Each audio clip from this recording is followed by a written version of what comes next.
GST స్లాబులను NDA ప్రభుత్వం తగ్గించడంతో దేశంలోని పేద మధ్యతరగతి ప్రజలకు ఎంతో ఆర్థిక లబ్ధి చేకూరుతుందని తాడికొండ ఎమ్మెల్యే తెనాలి శ్రవణ్ కుమార్ చెప్పారు. శుక్రవారం గుంటూరు జిల్లా ఫిరంగిపురంలోని దుకాణాలలో తగ్గించిన జీఎస్టీ స్లాబుల ప్రకారం అమ్మకాలు జరుగుతున్నాయో లేదోనని ఆయన పరిశీలించారు. అనంతరం టీడీపీ కార్యాలయం వద్ద జరిగిన సభలో ఎమ్మెల్యే శ్రవణ్ కుమార్ ప్రసంగించారు. రాష్ట్రంలోని కూటమి ప్రభుత్వం సూపర్ 6 పథకాలను అమలు చేస్తూ అభివృద్ధి సంక్షేమాన్ని సమంగా ముందుకు తీసుకువెళుతుందని ప్రశంసించారు. ఈ కార్యక్రమాలలో ఫిరంగిపురం మండల టీడీపీ, జనసేన, బీజేపీ పార్టీల నాయకులు, కార్యకర్తలు, ప్రభుత్వ అధికారులు పాల్గొన్నారు.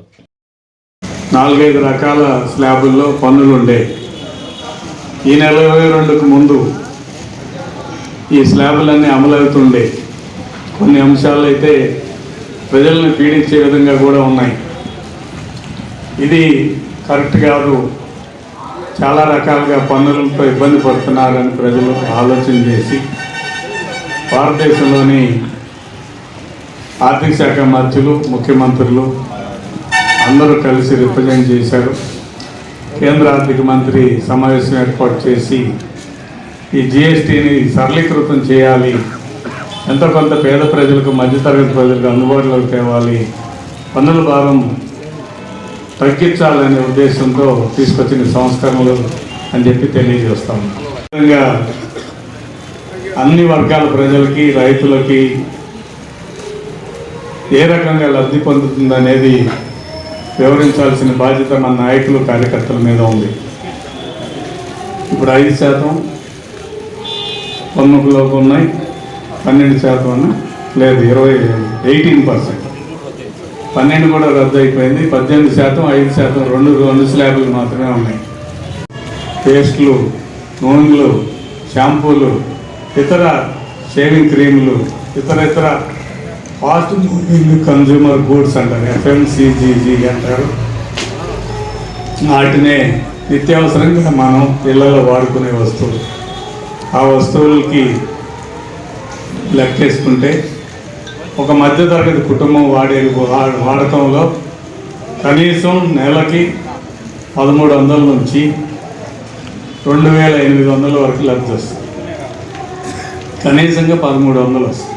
ఒక సబ్బు మీదే తగ్గుతుంది, ఒక నూనె మీద తగ్గుతుంది, అలా విధంగా షాంపూల మీద తగ్గుతాయి. ఇట్లా లెక్కేసుకుంటే ఒక నలుగురున్న కుటుంబంలో ఈ వాడుక మనం యావరేజ్ చేసుకుంటే కనీసం 1300 రూపాయలు నెలకు తగ్గుతుంది. నెలకు 1300 అంటే సంవత్సరానికి ఎంత? మొన్న చూశాను ఒక హోండా యాక్టివా బండి కొనుక్కోవాలంటే 94,000 రూపాయలు ఉంది. దాని మీద 8,000 రూపాయలు పైగా తగ్గుతుంది. అది కాకుండా ఈ దీపావళి, దసరా పండుగకి ఒక 6-7 తగ్గిస్తున్నారు. మొత్తం మీద 13,000 రూపాయల దాకా లాభం వస్తుంది. ఒక 10 లక్షలు, 7 లక్షలు ఉన్న కారుకి 58,000 నుంచి 1,00,000 రూపాయల దాకా లబ్ధి వస్తాం ఒక కారు కొని. ఇది ఒక రకం. అన్నిటికంటే ముఖ్యం, ఈ రోజున ప్రతి గృహంలో అనారోగ్యం పాలయ్యే వాళ్ళ సంఖ్య ఎక్కువ. అది లైఫ్ స్టైల్ డిసీజెస్గా, అంటే షుగరు, బీపీ, ఎటువంటి జబ్బులు.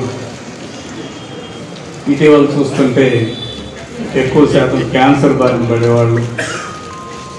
ఇవన్నీ ఒకసారి లెక్కేస్తే క్యాన్సర్ మీద అయితే 0% తీసుకొచ్చారు. క్యాన్సర్ మందులు, క్యాన్సర్ సంబంధించిన పరికరాలు ఏవైతే ఉన్నాయో వాటన్నింటి మీద పన్ను 0% తీసుకొచ్చారు. అదేవిధంగా వస్తువులను బట్టి, మందులను బట్టి కనీసం 1800 తగ్గుతుంది నెలకి. ఈ రకంగా మరి ఎవరైనా టీవీ కొందామంటే బాగా తగ్గింది. ఏసీ కొందామంటే ఇందాక షాప్కి వెళ్తే 40,000 రూపాయలు ఉన్న ఏసీ ఖచ్చితంగా 34,000కి వచ్చింది. ఫిట్టింగ్ ఛార్జీలతో సహా కలిపి 34,000కి ఇస్తామని చెప్తున్నారు. ఈ రకంగా పేదవాళ్ళు, మధ్యతరగతి వాళ్ళు వాడుకునే వస్తువులన్నీ తగ్గాయి. అన్నిటికంటే ముఖ్యమైన విషయం ఏంటంటే ఇన్సూరెన్స్ కట్టుకుంటారు. జీవనం భద్రంగా ఉండాలని ప్రతి కుటుంబం ఇన్సూరెన్స్ కట్టాలి. LIC అనొచ్చు, లేకపోతే ఇతర రకాల ఇన్సూరెన్స్లు. ఆ ఇన్సూరెన్స్ మీద 0% తీసుకొచ్చారు. అంటే ప్రీమియం తప్ప దాని మీద ట్యాక్స్ లేదు. గతంలో 18% ఉండేది. 18%, 1,00,000 రూపాయలు కడితే ఇంకా అదనంగా 18% కట్టాల్సి వచ్చింది. ఇప్పుడు అది లేదు. ఆరోగ్యపరంగా చాలామందికి హెల్త్ ఇన్సూరెన్స్ ఉంది. హెల్త్ ఇన్సూరెన్స్ అందరూ కూడా ఈ మధ్యతరగతి వాళ్ళు ఎక్కువ మంది కట్టుకుంటున్నారు. హెల్త్ ఇన్సూరెన్స్ మీద 0% తీసుకొచ్చారు. పిల్లలు వాడుకునే నోట్ పుస్తకాలు, పెన్సిళ్ళు, రబ్బర్లు, ఇరేజర్లు, ఇతర చిన్న చిన్న ఐటమ్స్ స్కూల్కి సంబంధించి అన్ని అంశాల మీద 0% తీసుకొచ్చారు.